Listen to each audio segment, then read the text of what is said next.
안녕하세요. M교수입니다. 좋아요와 구독 부탁드리겠습니다. 이 이야기는 제가 학생이었던 때 이야기입니다. 어느 날 한밤중 쓰레기를 버리려고 밖에 나갔습니다. 그런데 쓰레기 버리는 곳에서 한 남자가 쓰레기를 마구 뒤지고 있었습니다.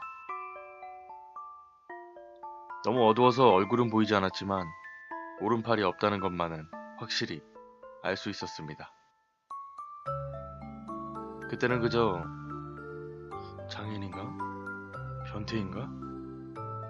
어쨌든 좀 이상한 사람이네 라고 생각할 뿐이었습니다.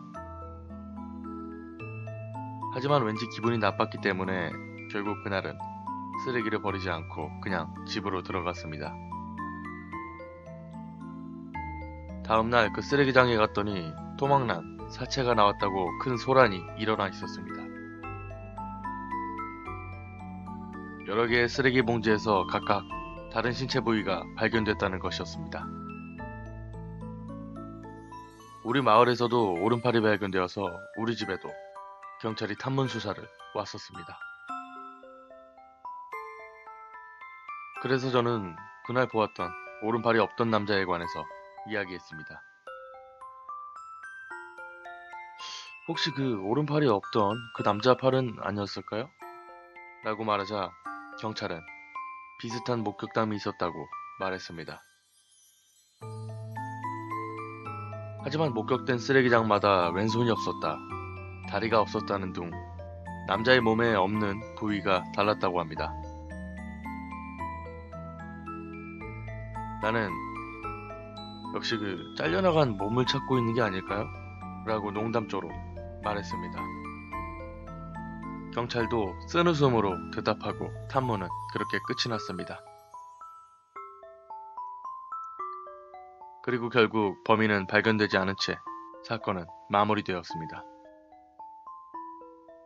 그 남자는 이후로 본 적도 없고 저는 점차 그 사건을 잊어가고 있었습니다. 그런데 최근 중학교 동창회에서 친구에게 이상한 이야기를 듣게 되었습니다. 그 친구 집 근처의 쓰레기장에 왼발이 없는 남자가 쓰레기를 뒤지고 있는 것이 종종 보인다는 것이었습니다. 매일 나타나는 것은 아니지만 시간은 정해진 듯 새벽 2시.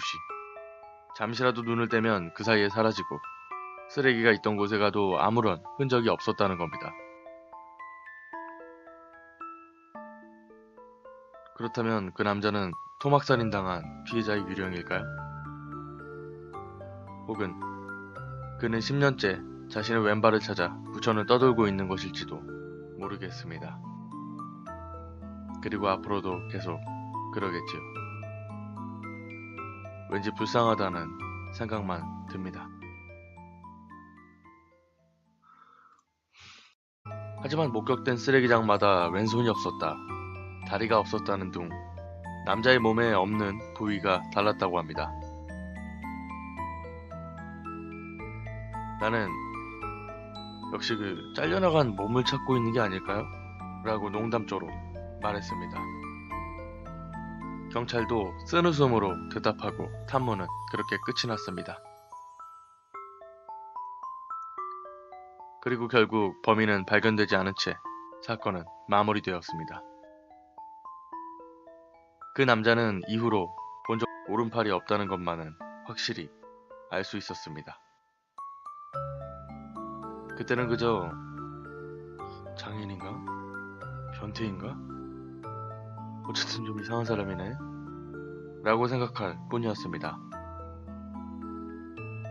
하지만 왠지 기분이 나빴기 때문에 결국 그날은 쓰레기를 버리지 않고 그냥 집으로 들어갔습니다.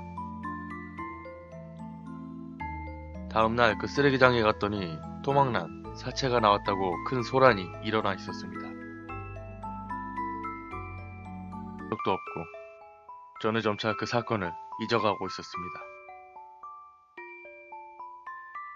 그런데 최근 중학교 동창회에서 친구에게 이상한 이야기를 듣게 되었습니다. 그 친구 집 근처의 쓰레기장에 왼발이 없는 남자가 쓰레기를 뒤지고 있는 것이 종종 보인다는 것이었습니다. 매일 나타나는 것은 아니지만 시간은 정해진 듯 새벽 2시. 잠시라도 눈을 떼면 그 사이에 사라지고 쓰레기가 있던 곳에 가도 아무런 흔적이 없었다는 겁니다. 여러 개의 쓰레기 봉지에서 각각 다른 신체 부위가 발견됐다는 것이었습니다. 우리 마을에서도 오른팔이 발견되어서 우리 집에도 경찰이 탐문 수사를 왔었습니다. 그래서 저는 그날 보았던 오른팔이 없던 남자에 관해서 이야기했습니다. 혹시 그 오른팔이 없던 그 남자 팔은 아니었을까요? 라고 말하자 경찰은 비슷한 목격담이 있었다고 말했습니다.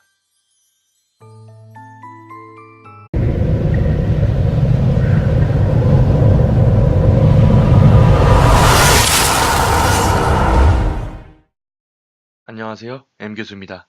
좋아요와 구독 부탁드리겠습니다. 이 이야기는 제가 학생이었던 때 이야기입니다. 어느 날 한밤중 쓰레기를 버리려고 밖에 나갔습니다. 그런데 쓰레기 버리는 곳에서 한 남자가 쓰레기를 마구 뒤지고 있었습니다. 너무 어두워서 얼굴은 보이지 않았지만